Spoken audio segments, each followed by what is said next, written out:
Hello students, welcome to my YouTube channel Easy Physics by Sachin.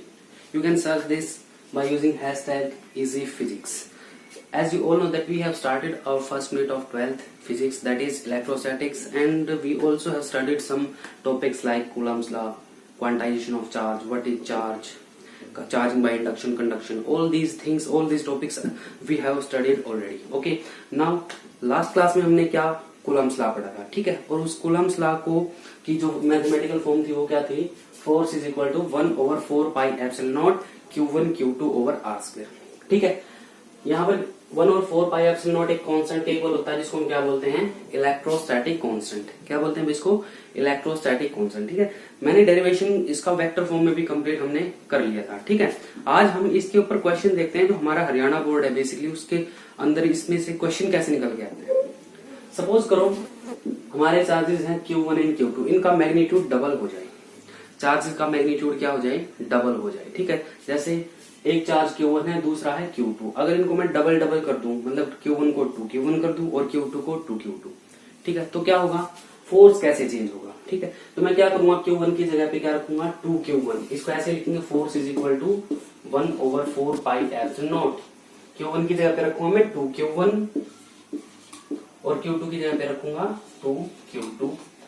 और suppose करो distance मैंने same रखी, अभी डिस्टेंस को चेंज नहीं किया है, तो डिस्टेंस हमारी वही है r स्क्वायर। तो क्या हो जाएगा हमारा 4 2 into 2 4 into 1/4πε0 Q1 Q2 over r square. अब देखो ये फोर्स, ये क्या है, ये हमारी फोर्स की इनिशियल वैल्यू है, और अब जो वैल्यू है वो क्या है, 4 times that of initial value, मतलब जो इनिशियल फोर्स था हमारा उसका कितने टाइम्स हो गया, 4 टाइम्स हो गया। इसका मतलब अगर हम चार्जेस के मैग्नीट्यूड को डबल कर देंगे तो उनके बीच का जो फोर्स है वो कितने टाइम्स हो जाएगा, 4 टाइम्स हो जाएगा दोनों चार्जेस के बीच में, ठीक है। ऐसे अगर मैं डिस्टेंस को चेंज करता हूँ, अगर मैं डिस्टेंस को डबल कर देता हूँ, सपोज करो यहाँ पर r की जगह मैं क्या रख दूं, 2r, r की जगह पे क्या रख देता हूँ 2r, तो अगर हम 2r का स्क्वायर करेंगे तो कितना हो जाएगा, 4r स्क्वायर, कितना हो जाएगा 4r स्क्वायर।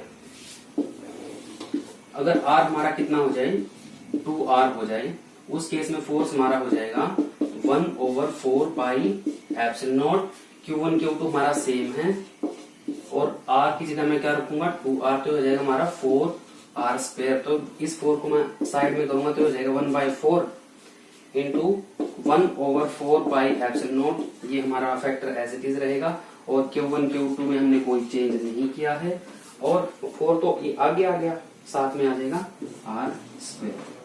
अब देखो ये क्या, सर्कल में फोर्स की इनिशियल वैल्यू है, फोर्स की क्या है भाई, इनिशियल वैल्यू है, और इनिशियल वैल्यू का कितना हो गया, फोर्स 1/4 हो गया। इसका मतलब क्या हुआ, अगर मैं दोनों की डिस्टेंस को क्या कर दूंगा, डबल कर दूंगा, दोनों के बीच की जो डिस्टेंस है, दोनों चार्जेस के बीच की डिस्टेंस, उसको मैं r से 2r कर दूंगा, 10 सेंटीमीटर से 20 सेंटीमीटर कर दूंगा, तो जितना फोर्स था पहले उसका कितना बच जाएगा, सिर्फ 1/4 बच जाएगा, ठीक है। तो इस वे में हमारे न्यूमेरिकल्स या फिर एक नंबर में क्वेश्चन पूछा जाता है हरियाणा बोर्ड के अंदर, ठीक है। मेरे ख्याल से ये आप लोगों को समझ में आ गया होगा, ठीक। जैसा कि आप लोग देख रहे हैं, मैंने यहाँ पर चार्ज की कुछ यूनिट्स लिखे, उससे पहले मैंने लिखा 1 coulomb. What is this 1 coulomb. Suppose करो हमारे पास फोर्स क्या होता है according to coulomb's law, K Q1 Q2 over r square. हम मान लेते हैं जो दोनों चार्ज है उनका मैग्नीट्यूड, हमारे दोनों चार्जेस हमारे सेम मैग्नीट्यूड के हैं, दैट इज हम मान लेते हैं हमारा Q1 किसके इक्वल है, Q2, और दोनों किसके इक्वल है, हमारा Q के इक्वल है, ठीक है। हम मान लेते हैं कि दोनों चार्जेस हमारे कितने डिस्टेंस पर हैं, 1 मीटर की डिस्टेंस पर लोकेटेड है, और दोनों चार्जेस के बीच का जो फोर्स है, फोर्स को हम मान लेते हैं कितना, 9 इंटू 10⁻⁹ न्यूटन। इतना फोर्स लगा रहे हैं दोनों चार्ज 1 मीटर की डिस्टेंस पर, जिनका मैग्नीट्यूड कितना है, Q है, ठीक है। तो हम यहाँ से अगर ये सारी वैल्यूज यहाँ पर रखेंगे, F की वैल्यू रख देते हैं 9 इंटू 10⁹, ठीक है। K की वैल्यू हमको पता है कितनी होती है, 9 इंटू 10⁹ होती है K की वैल्यू। Q1 Q2 को मैंने क्या रखा, Q इंटू Q, क्योंकि दोनों का मैग्नीट्यूड क्या है, सेम, और R को मैंने क्या रखा 1, तो इससे तो ये कैंसिल होगा, यहाँ पर जो हमारा Q है वो आ जाएगा +-1, ठीक है। तो Q आ जाएगा +-1, क्योंकि हो जाएगा Q square is equal to 1, और Q की वैल्यू निकालेंगे तो क्या हो जाएगी हमारी +-1 होगी, ठीक है। तो Q क्या हमारा चार्ज है, Q क्या है, चार्ज है, और ये चार्ज हमारा 1 कूलम कब होगा, चार्ज है 1 कूलम कब होगा, तो हम 1 कूलम को डिफाइन कैसे करेंगे। 1 कूलम हमारा वो चार्ज है जब दोनों चार्जेस आपस में 1 मीटर की तो डिस्टेंस पर रखे हैं, ठीक है, और उनके बीच में कितना फोर्स लग रहा है, 9 × 10⁹ न्यूटन का उनके बीच में क्या लग रहा है, फोर्स लग रहा है। तब जाकर जो हमारा चार्ज होगा वो क्या होगा, 1 कूलम होगा, जब वो 1 मीटर की डिस्टेंस से सेपरेटेड है एक दूसरे से, ठीक है। मेरे ख्याल से समझ में आ गया होगा। अब यहाँ पर चार्ज की कुछ यूनिट्स लिखे, जैसे एसआई यूनिट हमको पता है क्या होती है, कूलम होती है, ठीक है। तो ये मैंने इसलिए लिख दिया ताकि हमारा टाइम ज्यादा वेस्ट ना हो। एसआई यूनिट होती है कूलम। जो इसकी सीजीएस यूनिट होती है वो होती है इलेक्ट्रोस्टैटिक यूनिट, इलेक्ट्रोस्टैटिक यूनिट और स्टैट कूलम, ठीक है। और इसको हम क्या बोलते हैं, फ्रैंकलिन। फ्रैंकलिन एक साइंटिस्ट है जिसके नाम पर ये रखी गई है, ठीक है। और जो हमारा 1 कूलम है वो किसके इक्वल होता है, 3 × 10⁹ स्टैट कूलम के इक्वल होता है। 1 coulomb is equal to 3 × 10⁹ stat coulomb, ठीक है। एक और यूनिट है हमारी इलेक्ट्रोमैग्नेटिक यूनिट, चार्ज की electromagnetic unit, and 1 electromagnetic unit is 3 × 10⁻10 electrostatic units. मेरे ख्याल से ये चीजें हैं, इनको या तो आप स्नैप ले लेना, ठीक है, एक बार स्क्रीनशॉट ले लेना, या फिर प्रदीप की बुक है उसकी हेल्प ले सकते हो आप इजीली, ठीक है। इससे आगे चार्जेस से अगर आगे हम पढ़ेंगे तो हमारा जो टॉपिक आता है वो है डाइलेक्ट्रिक कांस्टेंट। तो हमको भाई डाइलेक्ट्रिक्स के बारे में पता होना चाहिए। डाइलेक्ट्रिक्स बेसिकली हमारे क्या होते हैं, डाइलेक्ट्रिक्स होते हैं हमारे बेसिकली इंसुलेटर, बट अगर उनके ऊपर उनको हाई पोटेंशियल डिफरेंस के अंदर रखा जाए, किसी डाइलेक्ट्रिक के अक्रॉस अगर हम हाई पोटेंशियल डिफरेंस अप्लाई करते हैं तो वो समहाउ कंडक्ट करने लग जाता है, कुछ ना कुछ वो कंडक्ट कर जाता है, ठीक है। जैसे सपोज करो लाइटनिंग का फिनोमिना, जो हमारी बिजली गिरती है, होता क्या है, क्लाउड्स और अर्थ है, दोनों के दोनों एक डाइलेक्ट्रिक, जिसका नाम सबको पता है एयर, उससे सेपरेट होते हैं, ठीक है। हमको पता है भाई एयर के अंदर से इलेक्ट्रिसिटी पास नहीं कर सकती, लेकिन फिर भी जो हमारे बिजली है, लाइटनिंग है, वो गिरती है अर्थ के ऊपर। कैसे, क्योंकि भाई जो हमारा चार्जेस हैं क्लाउड की लोअर सरफेस पे और ग्राउंड के अपर सरफेस, वो इतने ज्यादा हो जाते हैं कि जो एयर है उन चार्जेस के फ्लो को रोक नहीं पाती, और वो चार्जेस जब मीट करते तो स्पार्किंग जनरेट होते हैं, ठीक है। इन्हीं ऐसे जो हमारे मटेरियल्स होते हैं उनको डाइलेक्ट्रिक्स बोलते हैं, ठीक है। जो इंसुलेटर्स भी हो सकते हैं और कुछ कंडीशंस में हमारे क्या करते हैं, वो कंडक्ट कर जाते हैं, वो डाइलेक्ट्रिक होते हैं, ठीक है। अब डाइलेक्ट्रिक कांस्टेंट, अब जो डाइलेक्ट्रिक कांस्टेंट है वो होता क्या है, सपोज करो हमारे पास 2 चार्जेस हैं, दोनों चार्जेस के बीच में कोई मीडियम नहीं है, दैट इज वो वैक्यूम में रखे हुए हैं।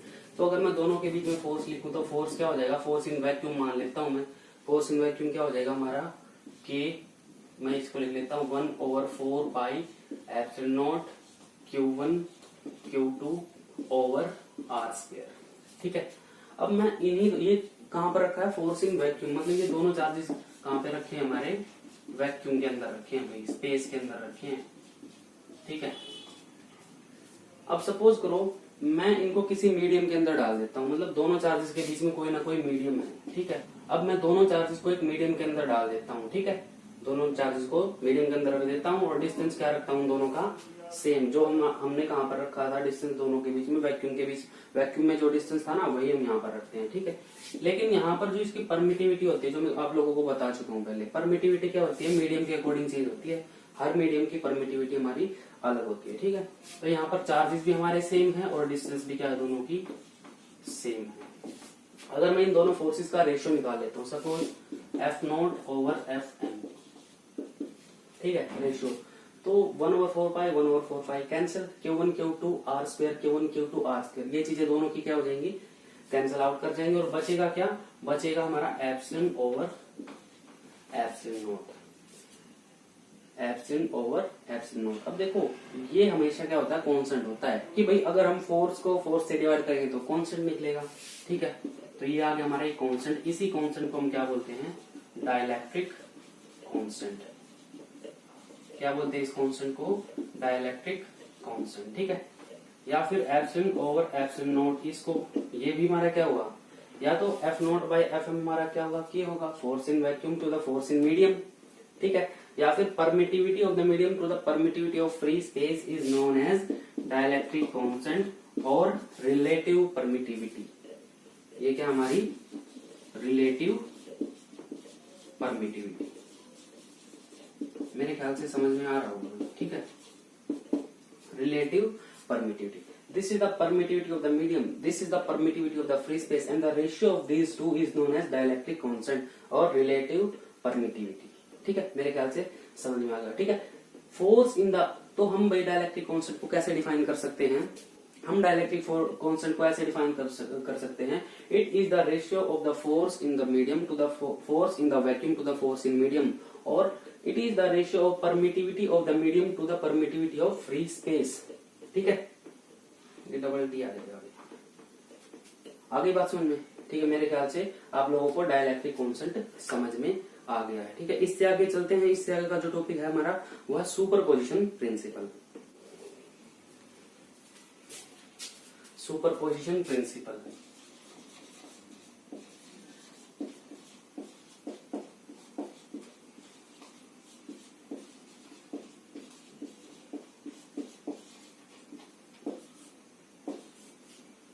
ठीक है, सपोज करो हमारे पास एक चार्ज है रेस्ट पे। ठीक है, कोई चार्ज है जो रेस्ट पे है। ठीक है, उसके सराउंडिंग्स में बहुत सारे चार्जेस हमने रख दिए। किसी चार्ज के सराउंडिंग में हमने बहुत सारे चार्जेस रख दिए। अब हमको पता है भाई, जब भी चार्जेस एक दूसरे से इंटरेक्ट करते हैं तो उनके बीच में फोर्स लगती है। तो जो एक चार्ज रखा हमने बीच में, उस चार्ज के ऊपर जो सराउंडिंग चार्जेस है, जितने भी चारों तरफ उसके चार्ज रखे हुए हैं, सभी की वजह से क्या लगेगी? एक फोर्स लगेगी। ठीक है, और उसके ऊपर जो नेट फोर्स लगेगा, मतलब जो टोटल फोर्स लगेगा ना, वो किसके इक्वल होगा? वो जो इंडिविजुअल चार्जेस की वजह से जो फोर्स लग रहा है ना, उन सभी फोर्सेस के सम के इक्वल होगा। मतलब किसी चार्ज के ऊपर जो नेट फोर्स होगा, वो सराउंडिंग चार्जेस की वजह से जो फोर्स लग रही है ना, उन सभी फोर्सेस के सम के इक्वल होगा। यही हमारा क्या कहता है? Superposition principle. चलो समझते हैं इसको। लेट अस से कोई चार्ज है हमारा 3 डायमेंशनल स्पेस में वो रखा है। Late us say this is Q not. एक चार्ज है क्यू नॉट, जिसका पोजीशन वेक्टर क्या है भाई? ओरिजिन से, जिसका पोजीशन वेक्टर है हमारा आर नॉट। ये क्यू नॉट चार्ज यहाँ पर हमने रखा हुआ है। अब इसके पास एक और चार्ज है, ये हमारा चार्ज Q1। कौन सा चार्ज है? Q1, जिसका पोजीशन वेक्टर जो ओरिजिन से है वो क्या है? इस Q1 का जो पोजीशन वेक्टर है ओरिजिन से वो क्या है? हमारा R1। ठीक है, अब इस Q नॉट के ऊपर Q1 की वजह से फोर्स लगेगा। ठीक है, Q नॉट के ऊपर Q1 की वजह से फोर्स लगेगा। लेट अस से उस फोर्स की डायरेक्शन क्या है? Force on 0 due to 1, this is the force. Let us say this force is force on 0 due to 1 F01। Clear है? ठीक है, अब मान लेते हैं हम एक और चार्ज है, ये रहा Q2। ठीक है, थोड़ा ऊपर बना लेते हैं Q2, जिसका पोजीशन वेक्टर क्या है? R2। ये हमारा Q2। ठीक है, ये भी क्या करेगा? Q2 इसके ऊपर एक फोर्स लगाएगा, और इस फोर्स की डायरेक्शन क्या होगी हमारी? Q2 to 0, force on 0 due to 2। ऐसे ही इसके चारों तरफ n चार्जेस हैं, and let us say this is the nth charge Qn। This is the nth charge Qn, जिसका पोजीशन वेक्टर क्या है हमारा? Rn। क्या भाई?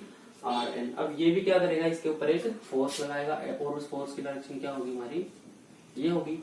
इसको हम फोर्स ऑन 0 ड्यू टू, इसको हम क्या नाम दे देते हैं? Force on 0 due to n। ठीक है, अब देखो, अगर मैं यहां से यहां पर डिस्प्लेसमेंट वेक्टर ड्रॉ करूं 1 to 0, तो इसको हम क्या लिखेंगे? R10।